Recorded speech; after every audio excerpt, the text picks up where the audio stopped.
खबरों में बढ़ते आगे खबर सुकमा के जगरगुड़ा से, जहां पर पहुंचे डिप्टी सीएम। मिशन दृष्टि बस को हरी झंडी दिखाकर उन्होंने रवाना किया। कार्यक्रम के दौरान स्थानीय लोगों से मिले डिप्टी सीएम और सालों से नक्सल के कारण, नक्सलवाद की वजह से इस इलाके में विकास नहीं हुआ है, विजय शर्मा ने यह कहा। कार्यक्रम में एडीजी बस्तर आईजी भी मौजूद रहे। तो सुकमा के जगरगुंडा दौरे पर पहुंचे डिप्टी सीएम। मिशन दृष्टि बस को हरी झंडी दिखाकर उन्होंने रवाना किया। कार्यक्रम के दौरान स्थानीय लोगों से वो मिले और उन्होंने ये कहा कि नक्सलवाद की वजह से सालों से इस इलाके का विकास नहीं हुआ है। कार्यक्रम में एडीजी बस्तर आईजी भी मौजूद रहे।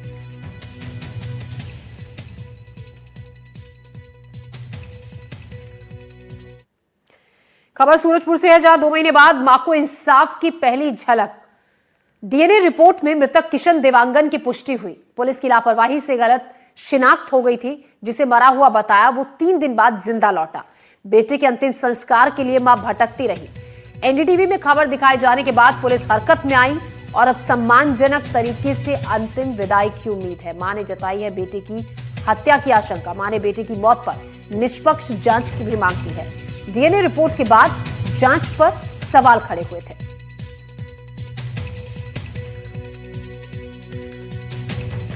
से इंतजार करें, जब थाना में जाऊं, श्यामा डीएनए टेस्ट अच्छी बात नहीं है, टाइम लगेगा, इंतजार करना पड़ेगा। माए घर से घर अपाई छे पति, एक छे अकेला आदमी, जूठा धो तो बर्तन धो धो के पोसे रहे। कहाँ का कते जाऊं, कहाँ जाऊं। फिर राती तो के जे बुलाइन थाना में तो का? लेकिन अभी थाना में तुरंत फोन करी, श्यामा तुम आ जाना, तुम्हारा रिपोर्ट आ गया है। लेकिन मोर भाई मीडिया वाला मन मोर साथ दे, तब मोर बेटा को रिपोर्ट आई से मोर भाई मन साथ दे। थाना वाला मन साथ नहीं दे।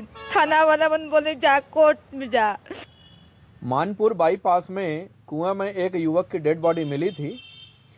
उसकी शिनाख्त का प्रयास किए जाने पर वह पास के एक गांव का घाटा नाम का युवक के रूप में पहचाना गया। उसके घर वालों ने पहचाना कि ये हमारा बेटा है, उसके हुलिया के आधार पर, कपड़ों के आधार पर, और इस तरह उसकी घर वालों की उपस्थिति में उसका जो है दफनाया गया था। बाद में घटनाक्रम ऐसे बदला कि 3 दिन बाद वो लड़का खुद प्रकट हो गया, कहीं बाहर गया था, और तब समझ में आया कि ये लड़का जब मरा नहीं है तो ये डेड बॉडी किसकी है। तो फिर से शिनाख्ती का प्रयास किया गया इसमें, और बाद में वह महुआ पारा के किशन नामक लड़के का होना बताया, जिसके माँ बाप आए, श्यामा देवांगन और केशवर देवांगन। खबरों में बढ़ते आगे खबर बलौदा बाजार से, जहां एक ऐसी दिल दहला देने वाली खबर सामने आई जिसने इंसानियत और सिस्टम दोनों को कटघरे में खड़ा कर दिया। पेट पालने के लिए मजदूरी कर रही एक मां की आंखों के सामने उसकी पूरी दुनिया उतर गई। वेयर हाउस में सुरक्षा के अभाव में चने की भारी बोरियों के नीचे दबकर उसके 2 मासूम बच्चों की दर्दनाक मौत हो गई। ये हादसा सिर्फ एक दुर्घटना नहीं बल्कि लापरवाही है। गरीबी और संवेदनहीन व्यवस्था की भयावह तस्वीर। मां काम में जुटी थी, बच्चे पास ही में खेल रहे थे, मौत के आगोश में समा गए। अब सवाल ये कि क्या वेयर हाउस में मजदूरी कर रहे गरीबों की जिंदगी की कोई कीमत नहीं है? देखिए हमारे संवाददाता दीपेंद्र शुक्ला की ये ग्राउंड रिपोर्ट। बलौदा बाजार के भाटापारा से लगे धौरा भाटा में शिव गोपाल वेयर हाउस पे हम मौजूद हैं। हालांकि कहीं पर इसका नाम का उल्लेख नहीं है। आप इस गोदाम को एक बार अच्छे से देख लीजिए। ये गोदाम है जहां पर 2 मासूम बच्चों की मौत हो गई चने की बोरियों से दब जाने की वजह से। फिलहाल अभी उनका पोस्टमार्टम और बाकी की कार्रवाइयां चल रही हैं। बता दें कि जिस जगह पर ये जो गोदाम है मुख्य मार्ग से लगा हुआ है, जो भाटापारा और सुहेला सहित अन्य मार्गों से जुड़ता है। बच्चे आए हुए थे अपनी माँ के साथ। माँ मजदूरी का काम करती है, पिता नहीं है। मजदूरी करके ही माँ पालन पोषण कर रही थी बच्चों का। और यहाँ पर जब वो खेल रहे थे इसी दौरान, हालांकि यहाँ पर कोई खेलने वगैरह की कोई व्यवस्था नहीं है। अगर छोटे बच्चे यहाँ पर काम करने के लिहाज से आए तो यहाँ पर ऐसी कोई व्यवस्था इंतजामात नहीं है। लेकिन फिर भी क्योंकि मजदूर माँ है तो मजबूरियां हैं उसे कि यहाँ पर लेकर के आए, अपने बच्चों का लालन पालन करते हुए साथ में मजदूरी भी करती थी और यहाँ पर जो काम करते थे उन लोगों के साथ में वो काम कर रहे थे। तो आज तो हालांकि बंद है ये वेयर हाउस, लेकिन यहाँ पर कोई अभी कोई है नहीं। तो हम जब पहुंचे यहाँ पर तो हमने देखा कि यहाँ पर कोई नाम कहीं पर नहीं दिखा।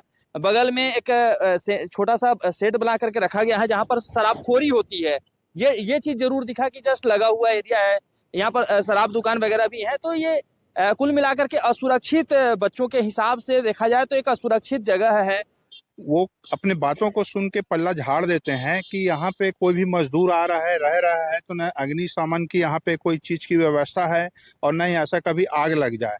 अभी पिछले 6 महीने में कम से कम 3 ऐसे बड़े बड़े केस हुए हैं जिसमें जनहानि भी हुई है। वहाँ के मजदूर कोई न कोई तरीके से अपने मृत्यु को प्राप्त किया है। उसके बाद भी यहाँ का जो कानून व्यवस्था और राजनीति के दबाव में यहाँ पे कोई भी कार्य करने में अक्षम रहे हैं और कोई भी अधिकारी यहाँ पे सही तरीके से कि मिल में ऐसी सुरक्षा होनी चाहिए, कभी इस बात को गौर नहीं किए हैं। और इसी वजह से आए दिन हमारे भाटापारा में व्यापारिक केंद्र है, किसी न किसी की, चाहे छोटे बच्चे हो या बड़े हो या मजदूर हो, किसी न किसी की कोई भी तरीके से जान जाते रहती है। धन्यवाद सर। तो आप देख रहे हैं कि जो वेयर हाउस है इसमें कहीं पर भी नाम